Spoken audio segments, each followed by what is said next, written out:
Live from Fargo and serving you on TV, online, and on the go. This is Valley News Live at 5:30. A local woman just wants to get her dogs back this evening after they went missing in January, but says a local rescue organization is getting in her way. Thanks for joining us tonight. Andrea has the evening off. It's a story that had a lot of buzz on our Facebook page today. The dog's owner, Stephanie, lives near Rothsay, Minnesota, and her 2 black labs went missing on January 12th. But on Sunday, she found her dogs up for adoption on the For Love of Dog Rescue website. She claims the rescue already split the dogs up, adopted them out, and will not return them to her. Valley News Team's Ashley Bishop investigates what's going on. Ashley? The dog's owner, Stephanie, says she's thankful For Love of Dogs rescued her 2 black labs from being euthanized, but says she wants them back. It isn't right, and they have homes, and they don't need to be separated. They don't need to be adopted. They just need to come home. I will do whatever we need to do. We'll reimburse whatever costs have already been in place. That's not an issue. They just need to come home to their family. They need to be together. She emphasized she doesn't want to diminish the reputation of For Love of Dog Rescue and hope to work things out in a quieter manner, but isn't getting much cooperation. She said she had no idea the dogs were at the Moorhead Pound before being taken to the rescue. Today, I spoke with the Moorhead Pound, where the dogs stayed from January 18th to January 23rd.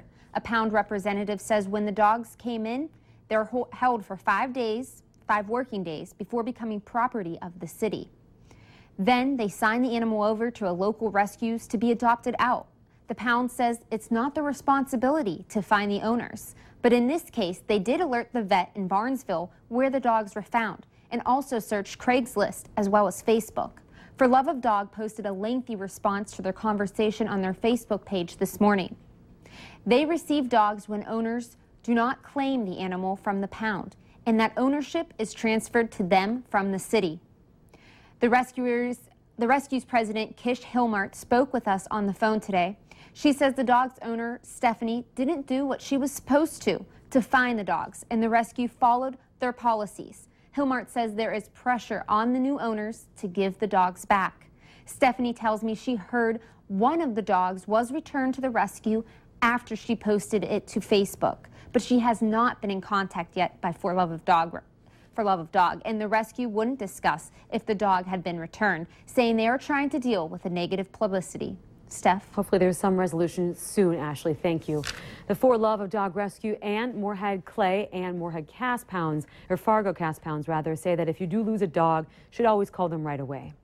Now, if you need help uncovering any issue in your community, call our whistleblower hotline and we'll do our best to get to the bottom of it. Call 701-237-6576 and leave your tip. A member of our investigative team will get on the case and go to work exposing the truth. It was a chilly but beautiful day today with a fresh blanket of snow covering the ground. Some even got a chance to stretch their legs and go for a run. Robertson with more. So Robert, how cold did we get out there? It's been cold all day. Temperatures really didn't rise much despite plenty of sunshine out there. And we've also seen just a few flurries and some snow showers, and especially up in northern portions of the valley, we've seen some blowing snow out there, and all those combined to reduce some visibilities. Right now on the radar, just a few flurries and snow showers showing up, and that continues as we head through the next couple of hours. In addition, as I mentioned, some blowing snow out there, reducing visibilities as low as a 1.25 miles in Hallock, 2.5 miles in Jamestown. We've seen visibilities as low as a 1/4 mile or less at times until those winds subside here in the next few hours. We'll continue to see that, especially up and down the Red River Valley. Now, the other possible story is the cold temperatures. Right now, 0. Devil's Lake, Grand Forks, Thief River Falls, Roseau, and Badette. It's also 0 in Wadena. 2 in Fargo and Jamestown. You factor in those strong winds, and we've got wind chills in the 20s to 25 degrees below 0. They're only going to get colder tonight. Wind chill advisory by tomorrow morning. We could be talking about wind chills anywhere from 25 to 35 degrees below 0. More snow on the way tomorrow as well. I'll let you know when to expect it and how much to expect here in just a few minutes. Weather has turned around here. Unfortunately, yeah. All right, thanks, Robert. After one of the safest months on record for Minnesota roads, unfortunately, traffic deaths have jumped in the first 10 days of February. Minnesota Department of Public Safety is reporting that there have been 13 traffic deaths so far just this month. 7 taking place during a 4-day stretch. 4 of the 6 drivers who died were not wearing seatbelts, and the other was a pedestrian. The State Patrol says not wearing a seatbelt accounts for about half of crash-related deaths in Minnesota. North Dakota lawmakers want to study the use of a seclusion and restraint procedure and those in schools. This is a look inside an isolation room at a kindergarten center in West Fargo. It's a type of room that lawmakers are talking about. A Senate resolution was requested to look at these procedures, but because North Dakota is one of 18 states that doesn't have laws addressing seclusion and restraining in schools. Senator Dick Deaver says that this study is important to see if North Dakota needs guidelines for schools to follow. There's nothing on a state level. I would imagine that school districts may have policies on that, and more likely in the larger districts than smaller districts. So the resolution is not because of any specific circumstance. The resolution did come out of committee with a due pass, and it will be voted on next in the Senate. If it passes, it will be studied during the interim before the next legislative session. Well, Common Core, that national standards used to track students' progress in school, will remain in North Dakota schools. The bill was voted on today at the House. Proponents of banning Common Core split their bill in 2 before putting it to the floor for a vote. The part of the bill that they hope to pass would have removed this state from Smarter Balanced. It's a consortium of Common Core states. Opponents said this could have cost the state more than $3 million in federal funding because not having a standardized test is against federal law, and the standards were developed with North Dakota in mind. 17 names have been released from the Archdiocese of St. Paul in Minneapolis. The names regard the individuals accused of sexual abuse and misconduct with minors.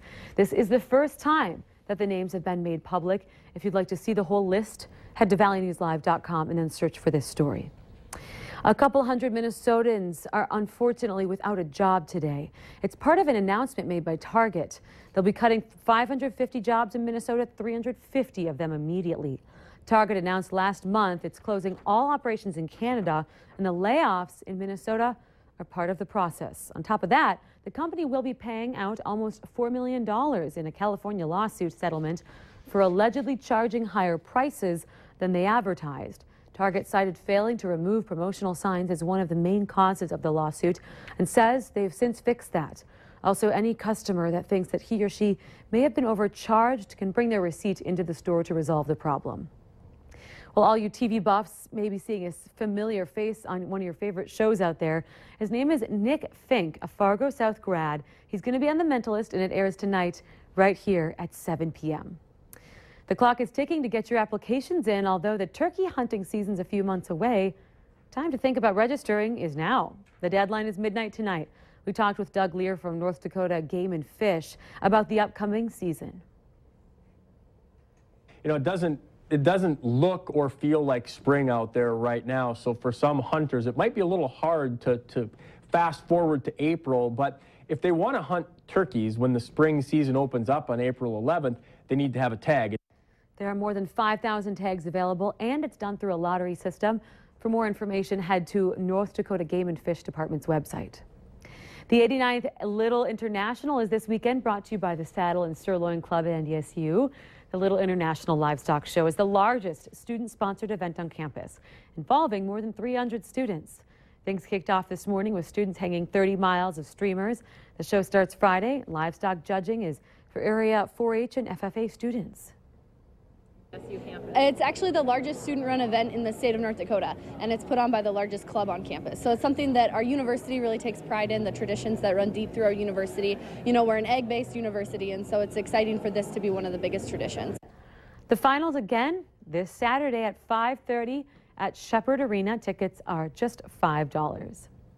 A tribute to a loved one, a fundraiser, and a chance to wear jammies to school, all rolled into one. And it's the brainchild of 2 Fargo elementary students, Olivia and Michael Matheson.